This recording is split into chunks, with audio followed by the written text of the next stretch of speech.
All right, y'all. Hey, what's up, good people? I'm QC. Welcome to a brand new Talking and Grubbin live stream. How's everybody doing on this Sunday?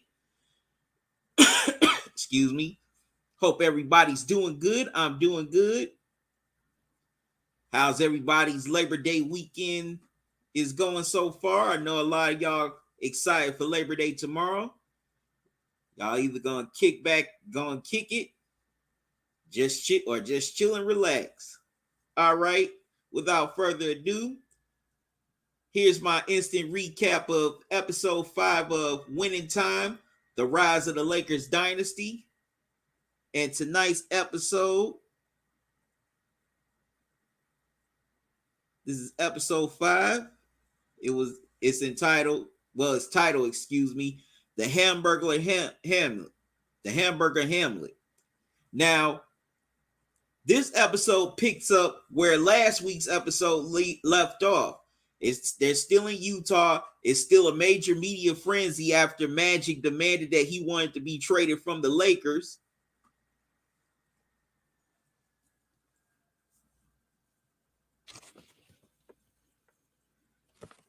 And excuse me, Pat tells Paul that he needs to get ahead of this whole thing right away. He needs to go to management and tell his side of the story before it all crashes down. But Paul Westhead, he's still feeling himself right now. And then the media comes to him to get his side on the whole blow up between he and Magic on the bench from the night before. And Paul tells him that Magic is a great player. It just has a lot of growing up to do still, which is very unprofessional. You don't throw your star player under the bus to the media. You say that behind closed doors. That was a very bad look by Paul right there. So that even makes him look even worse.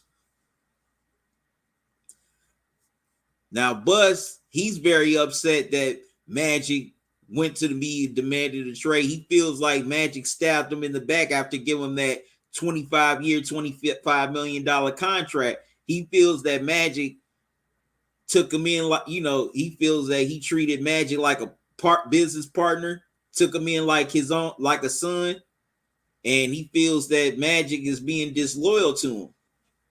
But Jerry West also checks Bus and tells him like it ain't all his fault. He said it's also Paul Westhead's fault. West said it from the get-go that he felt that Paul wasn't the man for the job. He feels like he was just riding a wave, and now that wave is about to crash down as he's losing the team. And Jerry West definitely strongly feels that Paul Westhead should be replaced, but Buzz, he ain't going for it. He does not want to change coaches in the middle of the season once again. So he decides to stick with Westhead for a minute.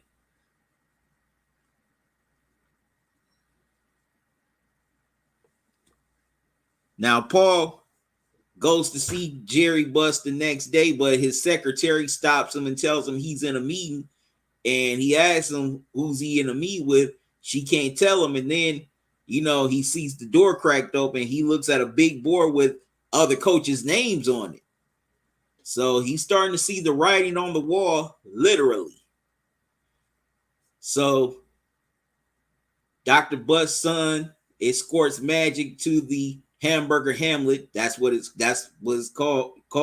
Hence the name of this episode, for a secret meeting with Jerry Buss. And Magic those two just go in on each other. He tells them that your dad is working for a fraction of what I'm paying you, which is very unprofessional by Buss. Buss did not have to bring that man's dad into it. His dad didn't have nothing to do with their conversation, with the conversation at hand between them. And Magic feels like, he basically is supposed to just shut up and play ball, which is kind of funny. It's kind of like a precursor to the whole shut up and dribble thing. Magic basically tells Buzz like, hey, you want me to be more of a silent partner and not say anything. And he also calls out Buzz on his family issues and all the women he's screwing around.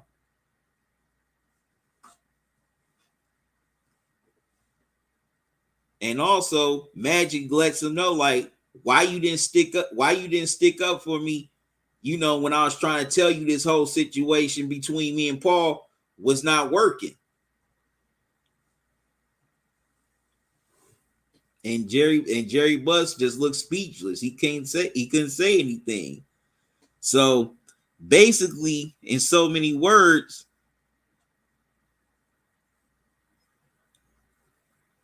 Magic tells him, I'm all in, but if he's still the coach, if you keep him as the coach, I want to be traded because I'm not playing for him. I'm definitely not playing for him. Not one more minute.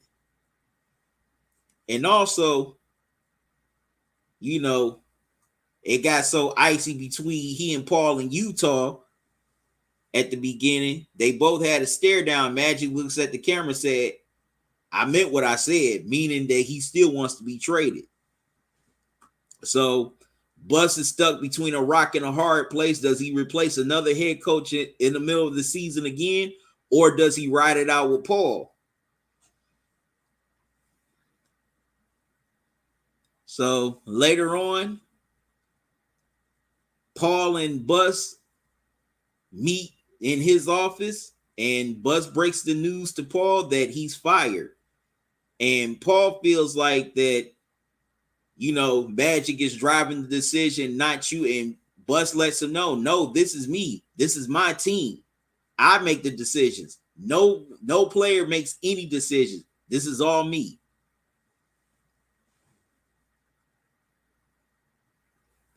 But Paul, he's still not trying to hear it, but eventually he accepts it, and he thanks Dr. Buss for giving him the opportunity. He walks out the door. He runs into Pat in the bathroom, and he asks Pat, why didn't you stop him when his ego was starting to get out of control? And they just reminisce on the run they had, winning a championship together. And Pat says it was better than most, because Pat gets the feeling that he's on his way out the door too, along with Westhead. But after Paul, leaves, West and Sharman come and get Pat, and they tell him he has to go straight to the press room.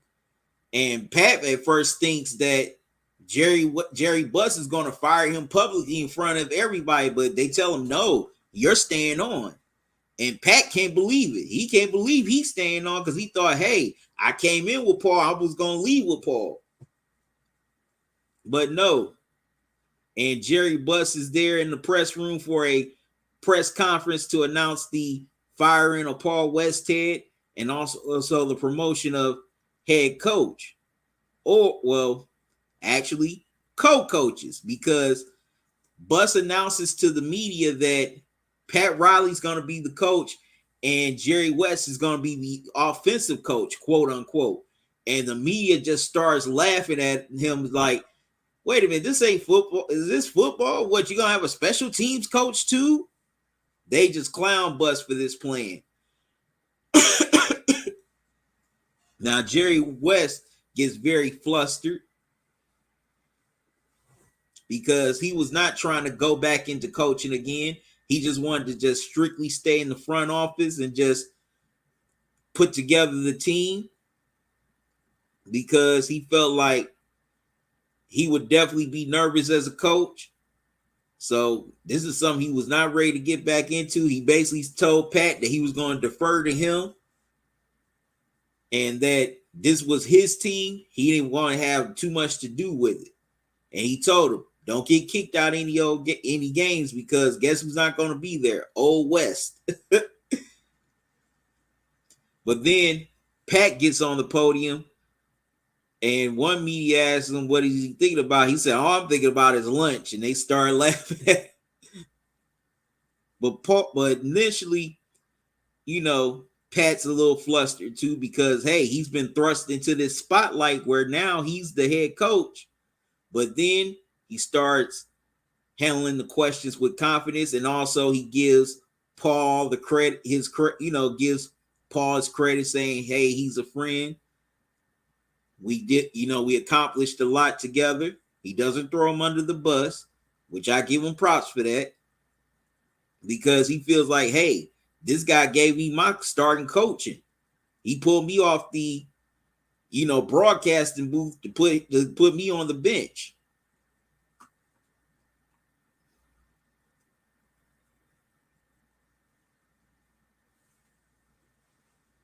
Now, the next day after the press conference and the firing of Westhead, Jerry West gives Pat pointers on how to motivate players as a head coach. He's telling various players to, basically get their shit together. Otherwise, they're going to be sitting on the bench. He tells that to cats like Nixon, Wilkes, Kareem, even Magic. Now, the first game with Pat Riley as the head coach doesn't start off so well. The crowd at the Forum is booing Magic relentlessly for announcing that he wanted to be traded. And during the whole game, they were just booing Magic relentlessly. And also, they were calling him all kind of names. $25 million crybaby. Just going in on Magic relentlessly. Now, the Lakers do win that first game, but the media and the fans are not stopping, taking their jabs at Bus and Magic for the whole contract. A lot of the fans, they don't like Magic. They ain't liking this team. They want Magic out because they still feel some kind of way about him demanding to be traded. The media, they're going in on Bus for letting go of Paul Westhead. They feel like Magic is running the team instead of Bus. They feel like anything Magic says goes. So, this is driving Jerry West crazy, because one respected writer just really goes in on him for giving Magic the contract and feels like that he's not really an owner, that he's just some type of clown.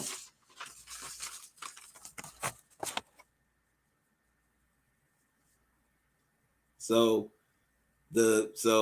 Magic and Bus are not having any good days, and they definitely can't win with the fans or the media. But Honey tells Bus not to worry about it, that it's not real. Just, focus on your everyday life. Don't take it personal. Don't take everything the media say personally.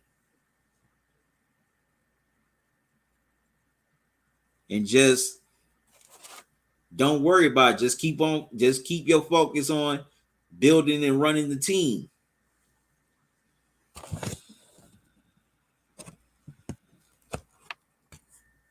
Now, later on, Bus, Honey, Kareem, and his wife, they all run into each other at the skate ring.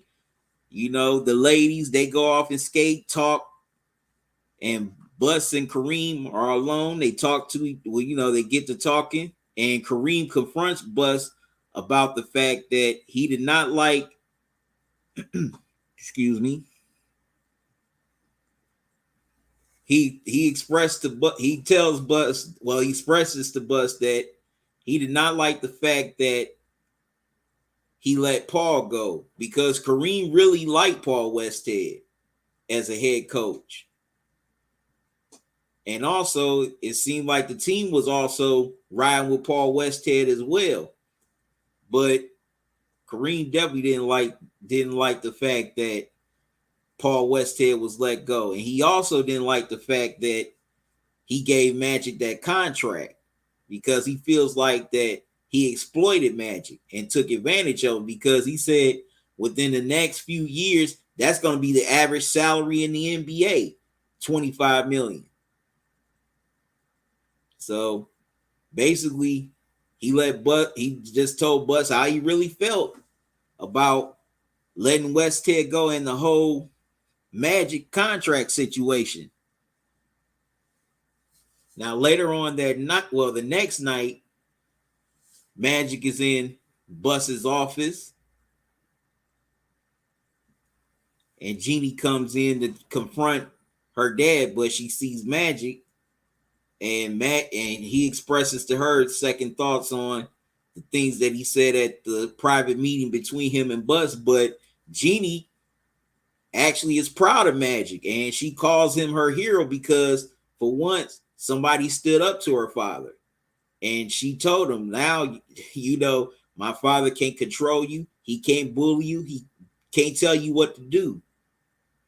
So she definitely was proud of him for that, and she admired him for that. Also, well, now Bus and Pat have a meeting because the Lakers, they're having their struggles. They've been losing a lot of games. They've been barely beating low-level teams. But Buzz has a talk with Pat because he wants stability. He doesn't want to keep on going through this revolving door of coaches. He doesn't want to keep on going through, head coach, offensive coach. He just wants one voice. So he asked Pat, does he wants to be the sole head coach of the Lakers? And of course, Pat says, hell yeah. He definitely wants to jump in and finally get that take that shot at being an NBA head coach.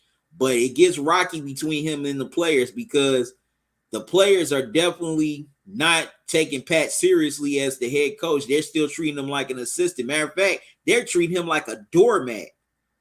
He's trying all these methods, trying to be, the nice guy, and they still won't listen. So basically, he gets so frustrated one night while he's at home, and he tells his wife maybe he should be more like his father, be more, tougher and basically an a-hole. So when they're in the locker room getting ready before a game, they're still treating Pat Riley like a doorman. And he just reaches his breaking point to where he just punches the board, just tells all of them to shut the F up, starts, calling them out for all the BS that they've done and the reason why the team's been struggling. He calls out Magic for for smiling too much, chasing tail. He calls out Norm for, saying all this stuff behind behind Kareem and Magic's back, and tells him like if he does that again, he's gone. He takes Bob McAdoo out the starting lineup, puts Kirk Rambis, an undrafted free agent, in the starting lineup. And they finally see that Rouse is not playing. And guess what? The team starts playing better. They really take off. They start dominating. They become the team that everybody envisioned them to be. They end up with the top seed in the West. And they make their run through the playoffs, sweeping teams, and they're just anxious for that matchup with the Boston Celtics in the NBA Finals. But it gets put on hold once again as the 76ers eliminate the Celtics in the Eastern Conference Finals. But before the game ends, the Celtics fans are chanting "Beat LA," and the Lakers, they're stunned. They're salty that they're not going to get that Celtics matchup once again in the finals, that they got to play the 76ers once again. So that's the end of the episode. Well, we got 2 episodes left before the season. Well, next week's episode, and the week after that is the season finale. This was a pretty good episode. Definitely liked it. It really got, this episode was the turning point of the season. Them firing Paul Westhead, and also the beef that went on between he and Magic. Also, this team trying to adjust after the Westhead firing. Pat Riley trying to find his voice as a head coach and as a leader of men. And he, finally finds what works, and that's, being the tough guy, being the bad guy, not always being the nice guy. And it definitely works, and he gets the best out of this team and guides them to the NBA Finals. Also, this was a well-acted episode, too. Definitely like Quincy Isaiah, who plays Magic Johnson in this episode. He definitely gave a pretty good performance here.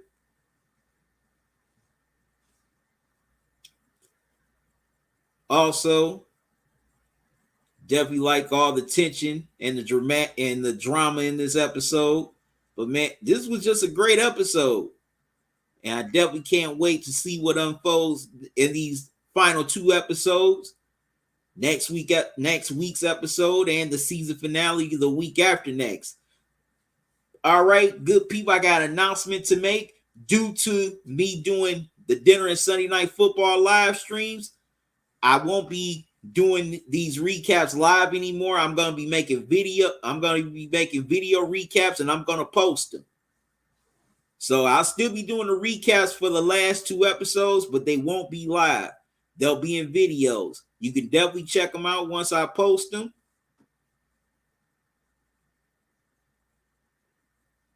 But yeah, I enjoyed this episode, and I cannot wait to see what happens in these last 2 episodes.